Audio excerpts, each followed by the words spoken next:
राधे राधे श्याम मिला दे। आइए आज हम माघ मास महात्म का भृगुजी और विद्याधर का संवाद नामक अध्याय 4 सुनते हैं।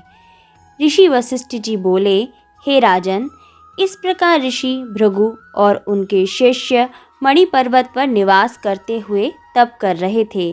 एक बार एक विद्याधर अपनी पत्नी सहित पर्वत से उतरकर महर्षि भृगु के आश्रम में आए। वे दोनों अत्यंत ही दुखी दिखाई देते थे। उन्होंने भृगु ऋषि को प्रणाम किया। तब ऋषि भृगु बड़ी ही मीठी वाणी में उनसे बोले, हे विद्याधर, तुम बड़े ही दुखी दिखाई देते हो, इसका क्या कारण है? मुनि के वाक्यों को सुनकर विद्याधर बोले, मुनिवर, मेरे पुण्य फलों के कारण मुझे स्वर्ग प्राप्त हुआ, यह देवतुल्य शरीर भी प्राप्त हुआ, पर तब भी मेरा मुख व्याघ्र के समान है। मैं नहीं जानता कि ऐसा मैंने क्या कर्म किया है कि मुझे यह फल मिला। मैं जितनी बार इस बात को मन में लाता हूँ, मेरा चित्त अशांत हो जाता है। मेरे मन की व्याकुलता का एक और भी कारण है, वह भी सुने मुनिवर। यह मेरी पत्नी है। यह अत्यंत ही मधुर वचन कहने वाली और अति रूपवान स्त्री है। नृत्य गीत कला में भी अति प्रवीण है। जब यह कुमारी थी तब इस निर्मल मन वाली कुमारी ने अत्यंत मधुर वीणा वादन कर एवं मनोहारी गायन से नारद मुनि को भी प्रसन्न किया था। इस स्त्री की स्निग्ध वाणी स्वर को सुनकर स्वयं शिव भी रोमांचित और अति प्रसन्न हो गए थे।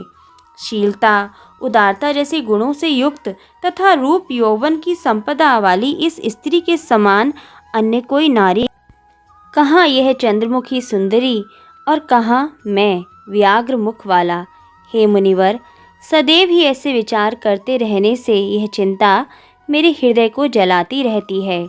विद्याधर के ऐसे वचन सुनकर तीनों लोकों की भूत, भविष्य और वर्तमान की बात जानने वाले तथा दिव्य दृष्टि वाले ऋषिवर कहने लगे कि हे विद्याधर, कर्म के विचित्र फलों को प्राप्त होकर ज्ञानी पुरुष भी मोह को प्राप्त हो जाते हैं।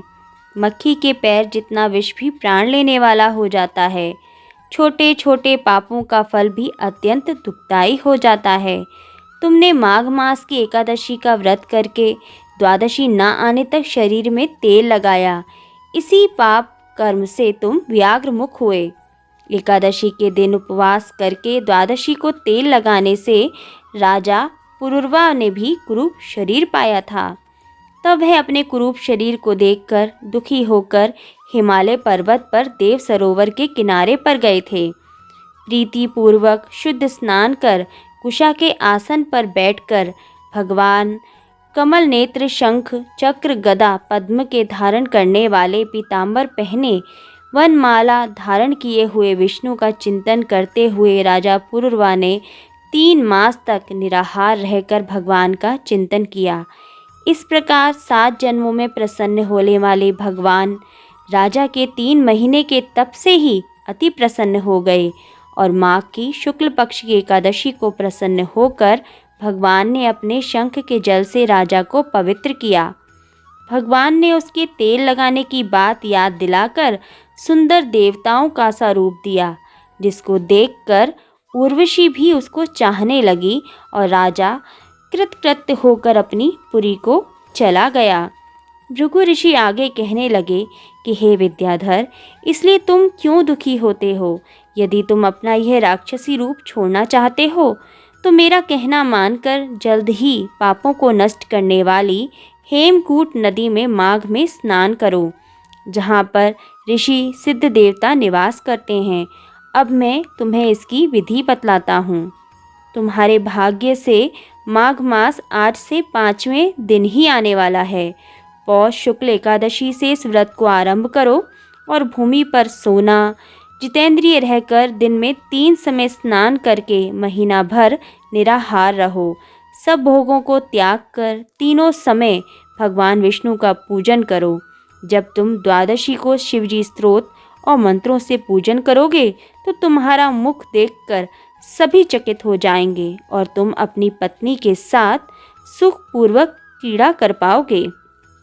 माघ मास के प्रभाव को जानकर सदा माघ में स्नान करो। पाप दरिद्रता से बचने के लिए मनुष्य को सदा यत्न से माघ मास का स्नान करना चाहिए।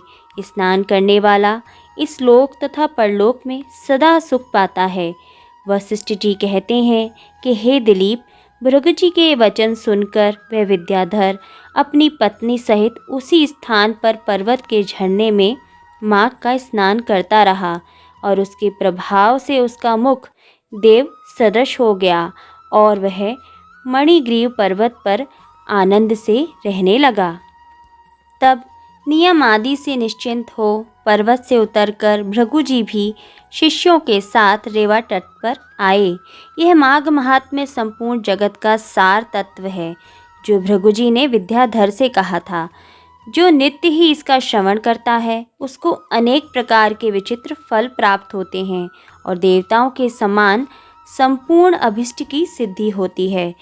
इस प्रकार पद्म पुराण के अंतर्गत माघ मास महात्म्य, भृगु जी और विद्याधर का संवाद नामक यह चौथा अध्याय यहीं संपूर्ण होता है। जय श्री कृष्ण।